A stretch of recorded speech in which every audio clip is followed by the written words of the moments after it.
Yeah, thank you. And it's a real pleasure to welcome Tara-Leigh McHugh here today to Loughborough University, to International House.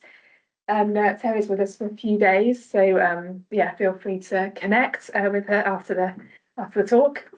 Tara's from the University of Calgary, Faculty of Kinesiology, and her research broadly focuses on advancing psychosocial factors related to women's and girls' experiences of their bodies in sport. Such research has contributed to the development of local, national, and international evidence-informed policy and best practice for the equitable participation of women and girls in sport. As a former athlete and coach, Dr. McHugh is committed to using qualitative, collaborative, and community-based participatory research to advance sports science research and practice. And today she's going to talk more about the experiences of pregnancy and parenting in high-performance sport. So without further ado, I will sit down and hand over. Thank you. Oh, thanks everyone. Oh, thank you. And hi to those online as well, or looking this way. Thank you for joining us today.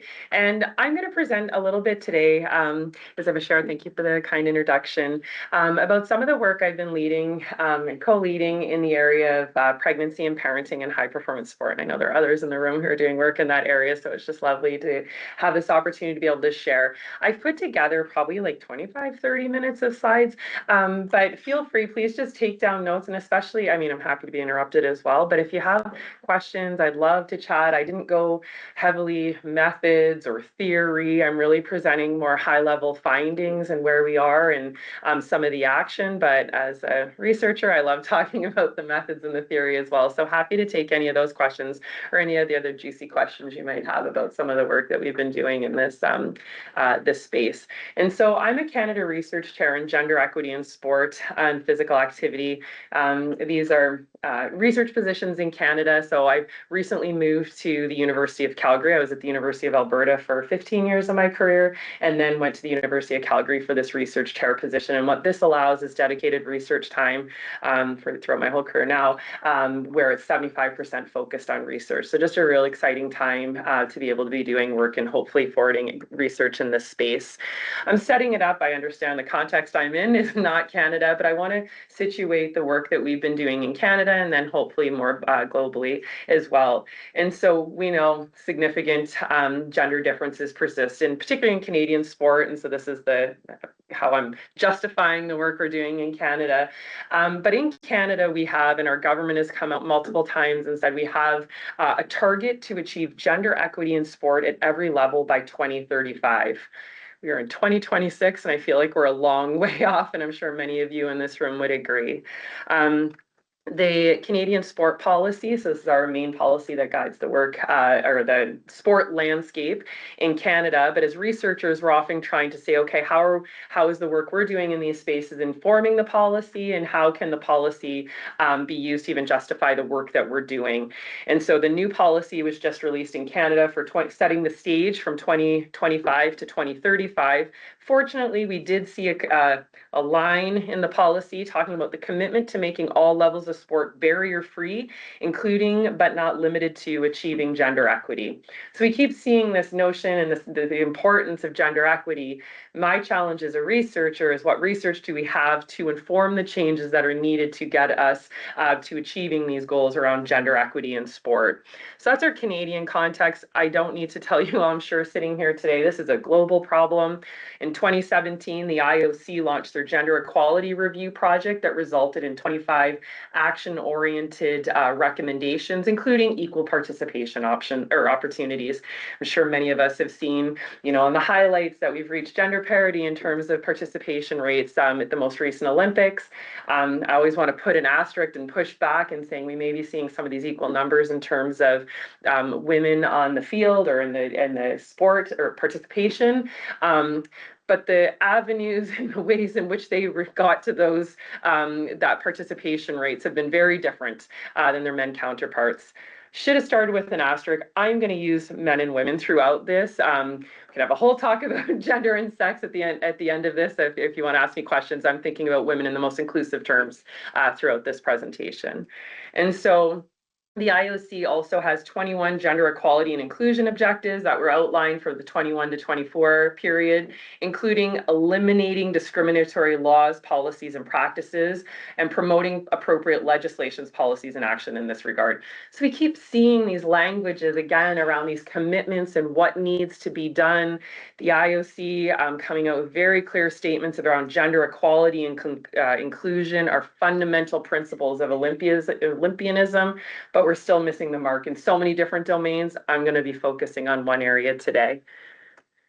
And so as a researcher, one of my, I guess the hill I'm going to die on is just around the fact that women and girls are significantly underrepresented in research, sport and exercise research. We know this. There's been a lot of work to highlight it. The work by Tara-Leigh and Cohen and colleagues highlighting that, when we look across sport and exercise journals, the researchers, the reviews are showing that 5% of studies are focused on women only. And so we know that there's a problem in the research literature. Even more problematic, I think, is that women's experiences of their bodies are excluded. So even in that 5%, those studies aren't necessarily how women feel and experience their bodies. It's research on women's bodies, which can, of course, perpetuate a lot of problematic notions around women and their bodies in sport.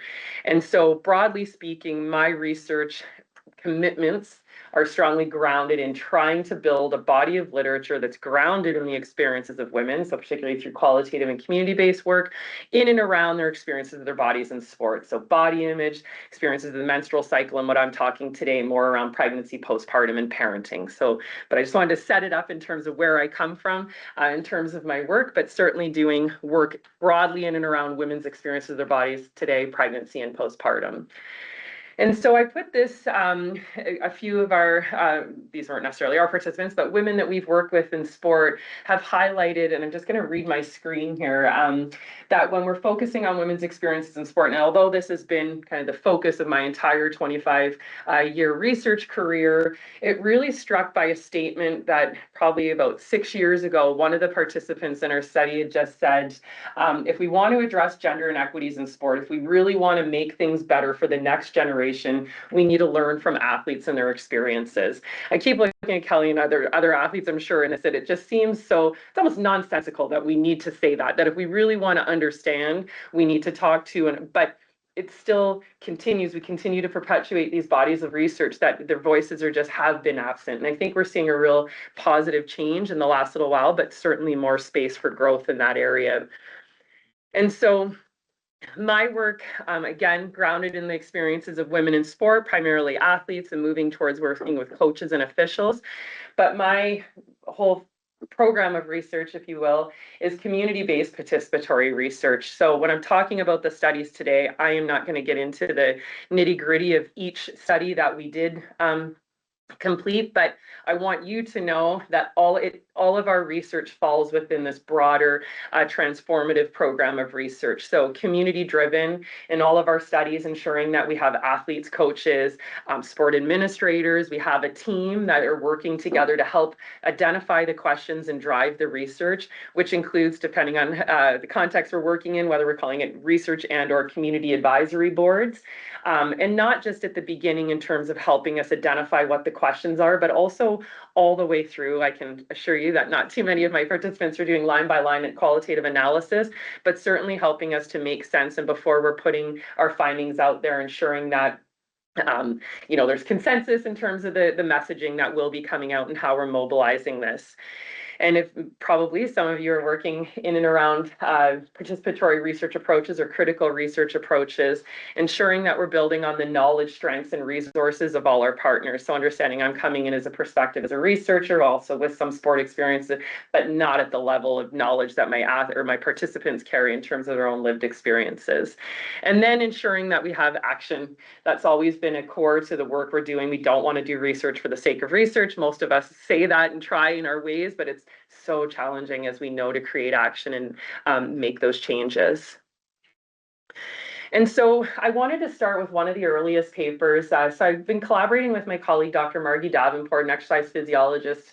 Her and I met together, I think it was in and around 2020, in and around the pandemic, and we were having coffee when we were allowed to, for the record. We were having coffee, and I remember it was coming into the upcoming Olympics, which ended in 2021, but talking about some of our athletes who were really having struggles to go to the Olympics due to their status of a mother.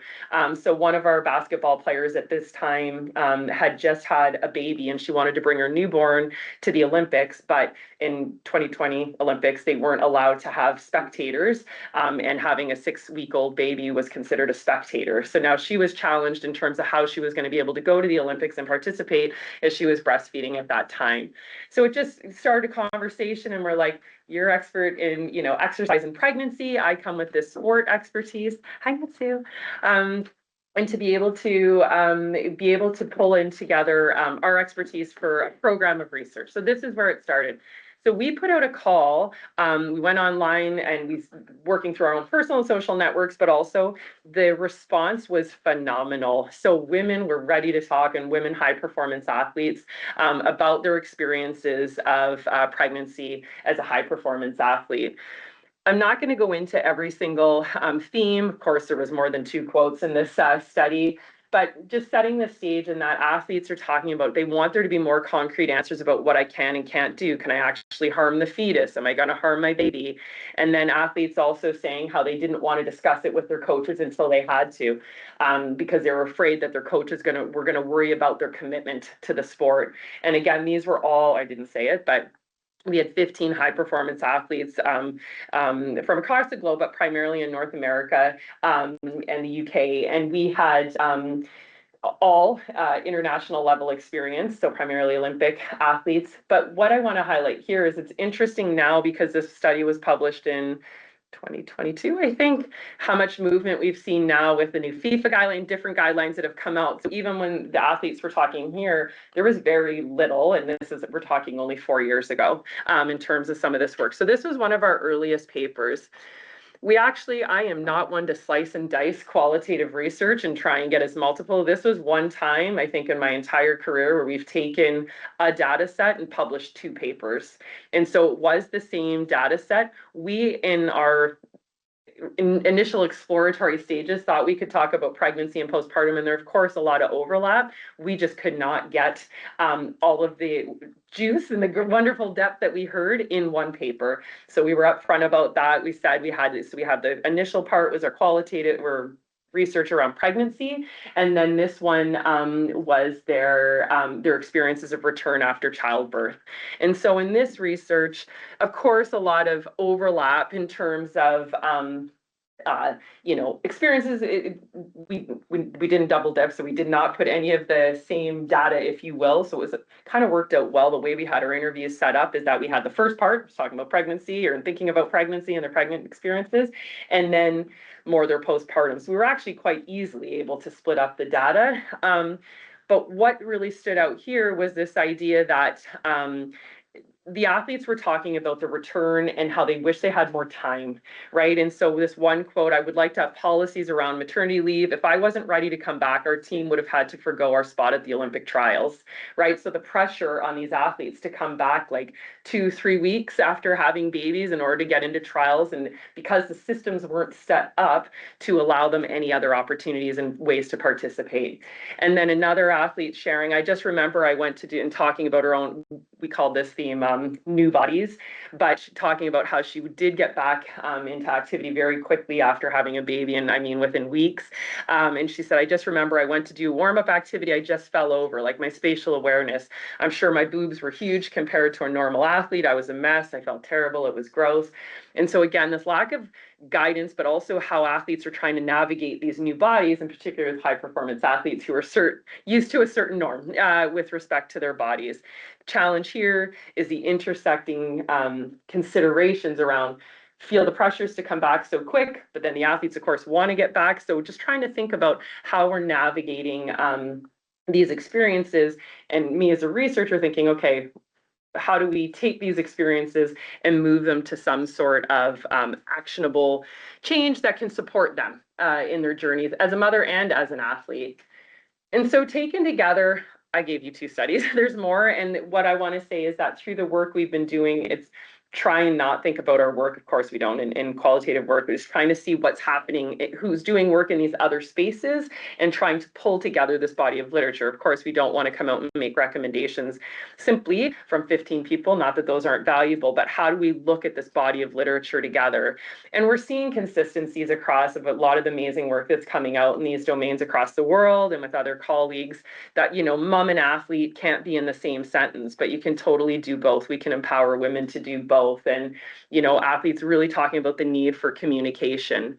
And so I think some of the more from this earlier work is that we were gaining in-depth insights about navigating mothering and motherhood. I'm going to talk about a theory at the end of this, and you'll see why I'm using those two words, and the inequities in the sports system. Challenges around pregnancy, disclosure, and discrimination, which certainly allows itself to policy and practice considerations, but then also the urgent need for funding support, organizational support, and the development of best practice guidelines. So there is a lot. And again, we've seen movement in this area in the last few years with respect to particularly best practice guidelines. I'm not going to go into too much detail here, but I did want to share this study, and it seems, quite high level, I guess, at this point. But while we were talking to athletes, we also wanted to talk to coaches and healthcare providers who were working with high performance athletes. So these weren't the same coaches and healthcare providers of the athletes we were working with. This is a new group. And again, what I think was most I don't want to say exciting, but reassuring maybe is the word, is how much consistency there were across. So the athletes are calling for more support in terms of guidelines of what they should and should be doing. And then the coaches are saying, we need evidence-formed things. So when I tell my athletes continue training throughout pregnancy, that I don't feel like I'm going against what they should be doing. So the coaches were saying that we needed evidence. Coaches are calling for more athlete health research, which I think is exciting for us as researchers, because coaches want to be using the best of the best to inform their practice.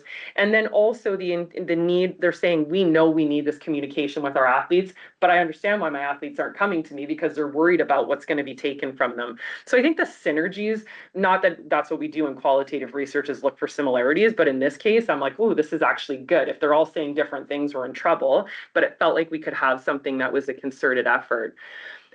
We wrote a little piece, it's just a short editorial that was published in BJSM after some of the work we had done, and also in consideration the other work that was merging in this area, basically saying there are policy changes that can be implemented immediately.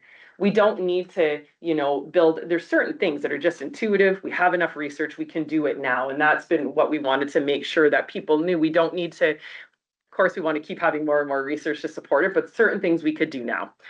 And so we went to Sport Canada, and I'm going to put this in the Canadian or the broader international context in a minute. We went to Sport Canada and said, look, we have enough research to show that we should have these changes in these particular areas, particularly from a funding perspective at a Sport Canada level and how our high performance athletes are funded. Ultimately, we went and said, some colleagues from the UK and Australia had asked us if we would help them support their own development in their country. So I'm like, we can be first or last Canada. And that's how we approached it when we had our contacts at Sport Canada, to just say, we have this work, let's try and move in this area. And so we approached them with evidence about the policies. With support from Sport Canada, we had a big national engagement process. This is just a report that we submitted to Sport Canada, but we had big national level survey, as well as interviews with Canadian-based Olympic and Paralympic stream athletes, coaches, healthcare providers. This is in addition to the qualitative work that we had already published in this area. And so we took this, I'm going to go back. I don't know what I did with that. Oh yeah, there it is. So we had these recommendations. I'm not going to, this is a lot, I know. I just wanted to show you, this is available in the paper that's going to come up on the next slide.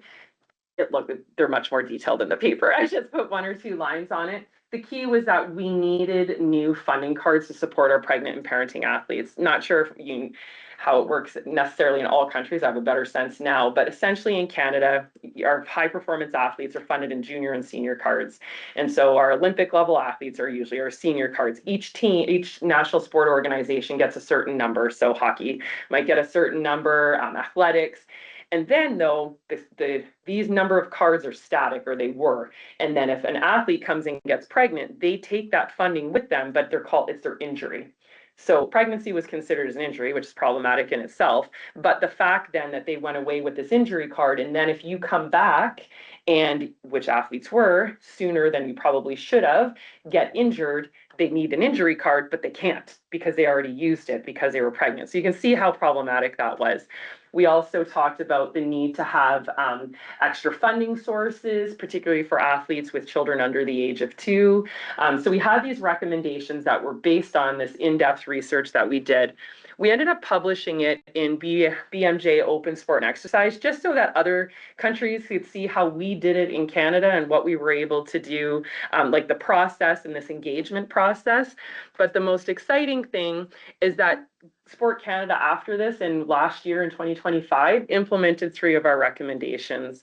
And so first being the new funding card. So now athletes can get either a pregnancy and a postpartum card, and it doesn't come out of that same pot, or it's not supposed to. We'll see how it continues to unfold. New funding sources for athletes in different capacities.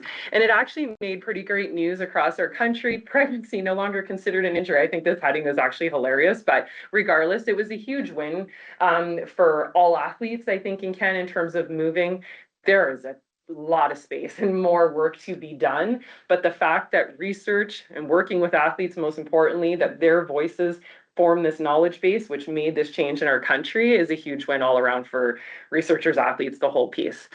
And so what we've done now through that local Canada level research, realize that, and we knew this, but that there are changes that need to happen internationally. So particularly around ranking, quotas, that sort of thing in international rankings. So Canada can't do anything on that on their own. We need that coming from a more international federation level.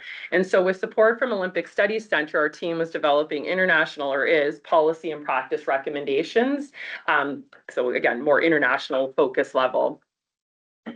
I won't go into too much detail on this. This was a review. So what we did is we first wanted to see what was happening with the international federations. This was published last year. There's actually been some positive progress even since then in terms of policies. What I want to highlight is that under each one, so we'd say, for example, World Netball has something around protection from dismissal if you say that you're pregnant or parenting. I can't remember the details of each one, but World Netball might not be in all of these other camps, right? And same thing, World Triathlon maybe has protection around special ranking or your quotas or your international points, for example, but they might not. So these aren't necessarily the gold standard for everyone, but we did want to highlight who's doing what in great areas so that we have a sense of what's already out there. So we did our scoping review. Then we pulled together a workshop with some international experts who are doing work in this area. It was a small grant. We were able to host our workshop at the Olympic House in Switzerland. But prior to that, we also, in addition to our review, we also did a prioritization survey where we went internationally to say, hey, from your sport, like from athletes, we put it out wide, sport administrators, what do you see as the biggest, what do we need to be handling at an international level to support pregnant and parenting athletes? And so we did a prioritization survey, took all of that information, met over 2.5 days at Olympic House, and we came out with an initial set of recommendations. And then we also went and after that started to do some interviews with our initial set of recommendations to help us refine them further. Hopefully you're starting to see, even though I'm not doing a great job explaining it, the level that we've taken to ensure that it's not a group of researchers sitting around the table doing this, that we keep trying to ensure that the athlete voice, but not just the athletes, the coaches who are working with them, the medical support staff, are all having their voice and shaping what we want to see come out as something that's inclusive and representative of the broader experience. Again, heavy slide, much more detail in our reports that we've pulled out. These have made it nowhere yet. I'll just say that these are not, these are where our recommendations are at this point in terms of what needs to happen, particularly around the protection of rank and points, for example. The first point seems so nonsensical to me in terms of athletes should not experience any form of discrimination. From the work we've been doing and continue to do, this is a regular occurrence. And so needing some sort of statement, whether it's from the IOC, the individual international sport federations, around the fact that you cannot be discriminated against because of pregnancy or parenting, needs to be in there. Also having an evidence-based library that's open access, whether it's held on Athlete 360 C5, wherever it might be. So there's much more detail in our recommendations. But I wanted to show you where we are, and also the fact of hopefully having some sort of an international framework that we've developed the minimum standards for all international sport federations in and around pregnancy and postpartum. What we hear is similar in Canadian context with our national sport organizations. Some of our international sport federations are much smaller and less resourced than some of our other larger and bigger. So how do we ensure that across sports there's equity as well? So having maybe a larger international framework would be very helpful. But when I say we are somewhere. We've worked to refine our recommendations, much more detailed what I've shared there. But now we need to implement, we need to get it out there, we need action, and we need these policies and practice recommendations to come into play. I don't want to say we paused it, but we have paused it about a year ago, because we knew we were asked to, had the opportunity to lead the 2026 IOC Consensus on sport participation during preconception, pregnancy, and postpartum. We just had the IOC Consensus meeting at the end of April. So stay tuned. Those systematic reviews and the overarching consensus statement will be coming out in the coming months, and that's really exciting.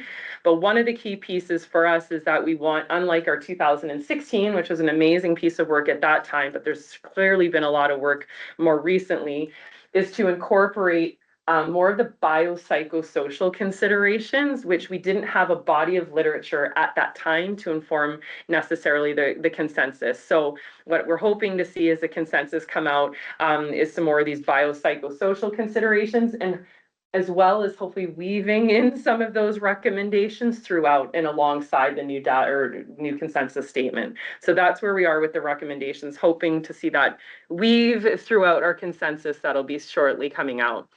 What I do want to say, though, again, to our point around the biopsychosocial considerations, in 2016, there were some particularly biological studies, physiological studies that were conducted, but there wasn't a whole host of research on pregnancy and postpartum.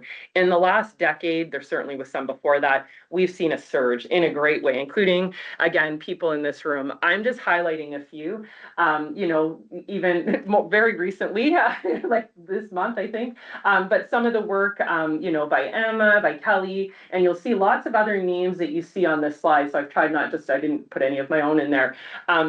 But there is work. We have a lot of really great insights into what we need to think about in terms of policy and practice recommendations to support pregnant and parenting athletes. So drawing on this research to ensure that we're not just saying, hey, athletes, you can go and do ABC because we know physiologically it's safe, but what are those psychosocial considerations, cultural considerations that we need to think about when these recommendations do come through? So in the last couple of slides here, time cruises when you're talking, probably not for you as much, but is where we are now is that in our own program of research, lots of people are doing wonderful work in this space, is that what we're hearing is that athletes are advocating, not shockingly, because women being women, advocating for other women in sport. And so in our own work, these are direct quotes. We have progressive policy in the space. We should be doing the same in sport. We can't create additional inequities between athletes and staff. So now athletes, we hear our high performance athletes talking about the challenges that their coaches have experienced, that they see some of the officials experiencing, and so women thinking about women, how can we continue to support work in these other spaces? And so we applied and received a grant looking at, we call it Canada Should Play a Leading Role, but coaches and officials' experiences of pregnancy and postpartum. I know some of our other colleagues doing work in this space, Emma and Leanne doing some work in and around coaches. There's so much room, not only for athletes, but also with our coaches and our officials as well. Because we know if we really want to address the inequities for women in sport, it needs to be for all women and at all levels of sport, not just in high performance. But if we can make these changes at a high performance level, what can happen at the other levels as well? And so these are a couple. The first one I just found out yesterday was accepted, so we're thrilled. Mother is seen as less than capable. Mother coaches' experiences in high performance sports. So we just had that paper with high performance coaches accepted, and I'm going to share just a couple of high-level insights from it. We also have another great work with my colleague, Dr. Dave Hancock at the Memorial University in Canada. He's a leading referee researcher and particularly working alongside women officials or women refs. So talking about, and so this one's under review, but I'm going to give you the exciting insights. And then this one I'll actually be presenting at Wiesen in the next couple of days here, some work that some of my students have been working on as well. But just in our last few slides here, oops, sorry. Okay, so a mother is seen as less than capable. A few of the quotes that are coming out in terms of we need to make it more normalized, that it can be seen as a possibility. What it really resonated here, and maybe the athletes, but I didn't see it, and it's certainly been shared experiences, but what really resonated here was the coaches saying, you're already in a world as a coach where you're easier to get rid of because you're a woman. Now you're going further out to make that more challenging. Like you're just like, well, I'm already disposable because I'm a woman and now I'm pregnant. So now you're like double whammied. And we heard quite a bit about that. The piece, and these are our themes. So the shit I had to take, forging new paths. So that's the direct quotes from our athletes talking about how they feel like they've been the only one, because in their respective sports, they probably were in a high performance context. When we look at the number of women in high performance at the Olympics, less than 10%, usually more around 5%. That's the number of women, let alone women with mothers. And then that they're easily fireable, talking about the fear of consequences, how they feel like they were relegated after having kids, and then talking about how their experiences were invalidated. So again, talking about these gendered expectations. Just briefly in terms of our referee, this one, again, is under review right now. So similar to the coaches, so we understand coaches and officials have different roles, and often, depending on the type of officials, very heavily involved in the sport, whether you're running the sidelines or in part of the action. But I just think there's a lot of different mechanisms in place to try and keep women out. It feels like they prefer not to have us. And so the refs talking about how they're already starting to make some important gains. We saw it with FIFA. I think that one of the presenters at IWG shared I think there's a splash about the number of women, but there's like 5, I think, out of the 50 refs at the current World Cup. But so they're already barely making, any strides, and then to be a woman who's pregnant is even more problematic and difficult for women to make decisions that impact their career based on an unwritten policy. And so we're not sure if these will be it, depending on how it goes through with reviews. We might need to tweak a little bit. But the officials saying, like, are we in the 1900s here, right? Like, it just seems so antiquated, some of the notions in and around their participation as officials. The unwritten policies is that there's nothing, really. Very few organizations have anything in place. So some officials did say, I was great because they never had it happen before, so I get to write the policy. But that should not be on every mother official to write a policy, in addition to what they're already doing. And then talking about the identities, the intersecting identities, like they're on the field or on the ice, and then they have to get back to the dressing room to breastfeed their baby and get back out there. And then a little bit of optimism, a glimmer of hope, talking about how change has started, but they hope it snowballs. So I just wanted to highlight here, I'm not going to go into it just due to time. I'm not sure how many of you have been working in and around matricentric or matricentric feminism, but I am really into this right now. The new paper that we have coming out within the next couple of weeks, a mother is seen as less than capable. We've worked with this matricentric feminism, but it's this idea that motherhood is the unfinished business of feminism, whereby women have made significant gains over the last 3 decades, but mothers have not.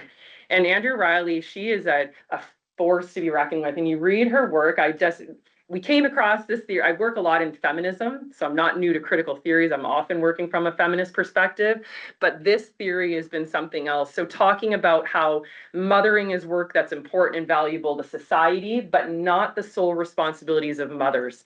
So I've really been working around this notion of motherhood, because we often say it, but there's this patriarchal notion of what motherhood is, right? That it's baby-centered and that the women are doing the work, whereas in mothering, anyone can do the work. It's a task. You're out there in the idea of it. And it's, again, challenging this child-focused nature that has dominated activism and scholarship in motherhood. So if you haven't looked at it, I encourage you to have a peek. You might be drawn, especially if you're doing work in and around mothering and or motherhood. So we're working with this theory a bit more now. And that takes us to where we are right now. In my last slide here is that research with pregnant, postpartum, and parenting athletes has seen exceptional growth, right, in terms of it.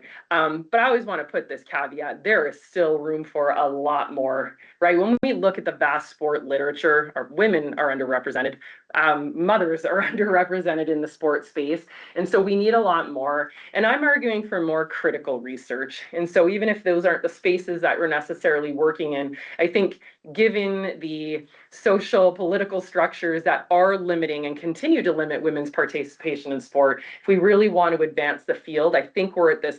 I often try to stay very close to the research, very not theoretical, especially in the early stages, but we're seeing more and more work, and there's some amazing scholars who are doing work in terms of pushing the theoretical understanding that might help us to get over the edge a bit more in terms of furthering work in this area.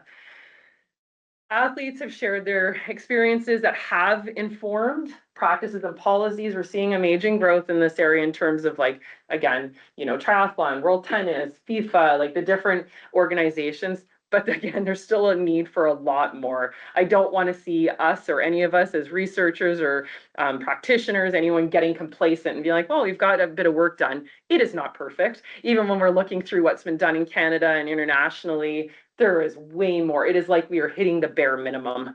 And so I just encourage for us all to keep me included doing more work in this area, particularly for athletes, because they're a center of what we were doing, but also for coaches and officials, because we can't have a space where it's just some women have these support necessary and ports in place, because it just facilitates more inequities. And then the last thing, we know this, I'm talking to a room, many of you who identify as women, is that women in sport continue to carry the burden of addressing gender inequities in sport. We know that has always been the case, but we need to focus more on the role that all sport partners must play in advancing social change and social justice for mother athletes, coaches, and officials, and for all women in sport, in the administrative roles and leadership. What I hear regularly in the work we do is that, I'm an advocate. I need to make this change for other women in the sport. And that is the most admirable thing there is, right? And I say that as a researcher, I just want to do this. But it shouldn't just be on us, right? If we really want to see action, it needs to come across all of our sport partners of all identities, because we know that if we have equity for mothers and coaches, we know if we have women and equity for women in sport, it benefits everybody. And so that's the piece I want to leave. And I certainly don't have it figured out or addressed, but these are my key takeaways of where we've been and where we hope to continue going in this space. And that's it. I just want to thank you all. I've left my email. I'm going to be around, of course, and take any questions, but absolutely, please reach out if you're doing work in the space or you have any questions and you want to talk further. The only way we are going to do this is if we all work together and if we can put our brains together. So please do reach out for any questions, and I thank you.